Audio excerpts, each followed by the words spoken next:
Akkam jirtu hordoftoota sagantaa miidiyaa FNM. Nageenyi keenya bakka geessanitti, bakka jirtanitti, bakka hojjettanitti qilleensa irra bolola'ee isin haa ga'u jechaa qophii guddoo qabannee dhiyaannee jirra. Qophii guddoo kana keessatti gootota seenaa Oromoo keessatti beekaman keessaa tokko waa'ee Elemoo Qilxuun isinitti himaa. Nu waliin tura.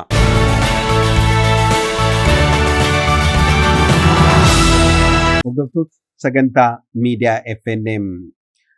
Gootichi Oromoo Elemoo Qilxuun hagam beektu? Waa'ee seenaa Elemoo Qilxuu eessatti akka dhalate, maal akka ture, qabsoosaa maal akka fakkaatuu fi walumaa galatti hojii qabsaa uummata Oromoo keessatti hin hojjete harmaan gaditti isinii dhiyeessaa. Nu waliin tura. Dhalli namaa guyyaa addunyaa kanatti makameen eegalee bal'ina, dhiphina, jaalalaa fi jibbiinsa wallaansoo biyya lafaa kana takkaa kufaa, takkaa kuffisaa, takkaa gitintiraa hanga goolobaatti imala.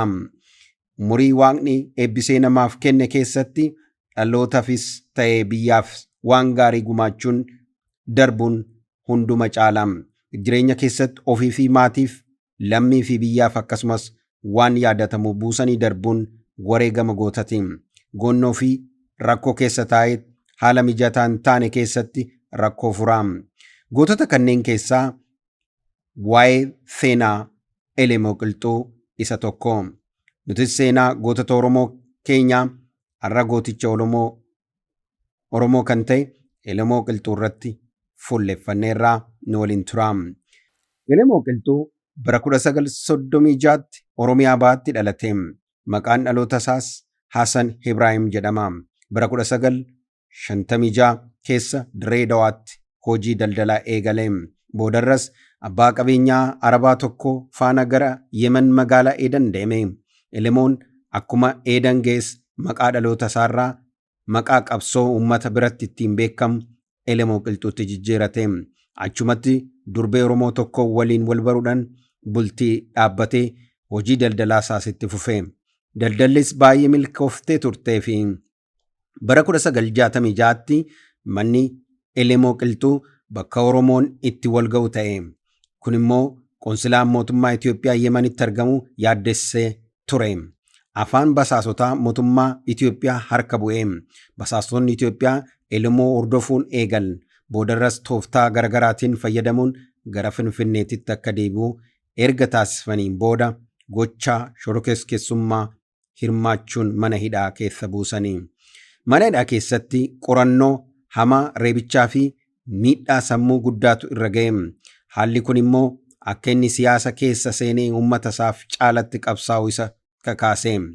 Hiriyoonni isaa hoogganaa nageenyaa yookiin security chief kan ture dubbisuudhaan gadi lakkisiisan. Yeroo inni mana hidhaadhaa keessatti dabarse qabsoon bilisummaa saba isaaf caalaan akka kutatu isa taasise. Erga mana hidhaasaa ba'een booda sochii sabboonummaa Oromoo kan ta'e waldaa Maccaa fi Tuulamaa keessatti hirmaachuudhaan qabsoo eegale. Bara 1968 Elemoon dhoksaadhaan gara Moqadishoo deemuudhaan walga'ii Oromoo irratti hirmaate. Walga'ii kanaanis Oromoota biyya Arabaa jiraatan qabsoo bilisummaa Oromootiif akka dadammaqsu ergamanni kennameefi. Erga kennameefi booda qabatee gara Adenitti deebi'e. Dhaabbata hawaasni Oromoo jalatti walitti qabame qabsaa hundeesse. Bulchiinsa magaalaa Adenis amansiisee biiroo siyaasaa banee. Deeggarsa biyyoota garaagaraarraa argateen leenjii loltummaa waraanaa ji'oota 7 erga fudhateen booda humna riphee lolaa yookiin gureellaa foors hundeesse.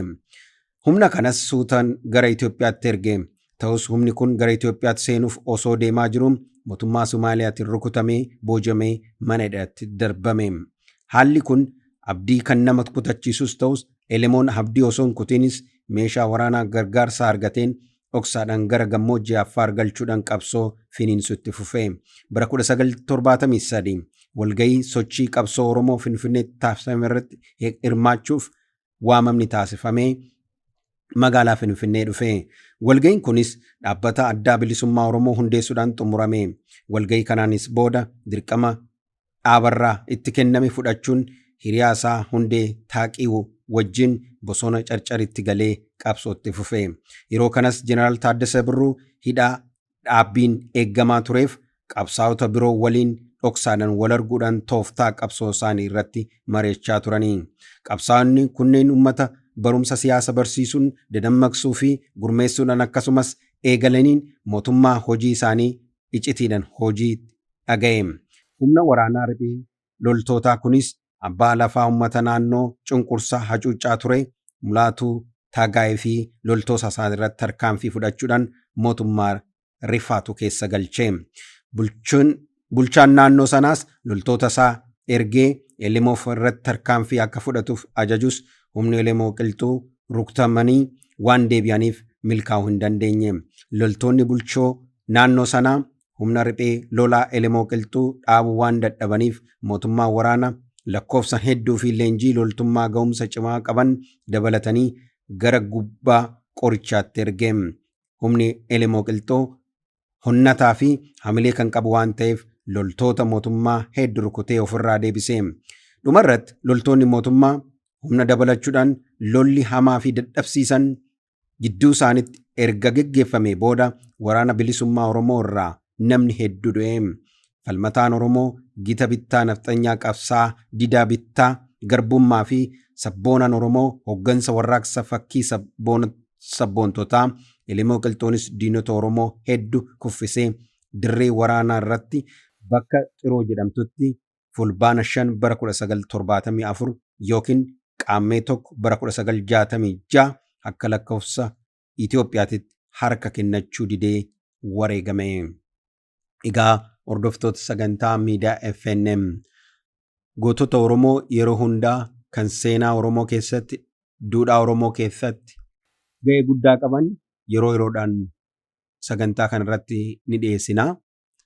Kana qofaa odoo hin ta'in seenaa biyyi keessa darbe akkasumas duudhaa fi seenaa aadaa Oromoo dagaagsuu keessatti ga'ee olaanaa warra qaban asoosamaanis ta'uu danda'a, ogbarruudhaafis ta'uu danda'a, gootummaanis ta'uu danda'a, fiigichaanis ta'uu danda'a. Seenaa isaanii yeroo yeroodhaan isiniif dhiyeessinaa. Sagantaan kun akka babal'atee isin bira ga'uuf like, share, subscribe gochuudhaan hiriyoota fi maatii keessanitti dabarsaa isiniin jenna. Waan nu waliin turtaniif, waan nu dhaggeeffattaniif galatoomaa isiniin jenna. Sagantaa biraatiin amma walitti deebinutti nagaatti isiniin jenna. Sagantaa kana qopheesse kan isin dhiyeesse Taaddasee Lammaan jedha. Nagaan turaa.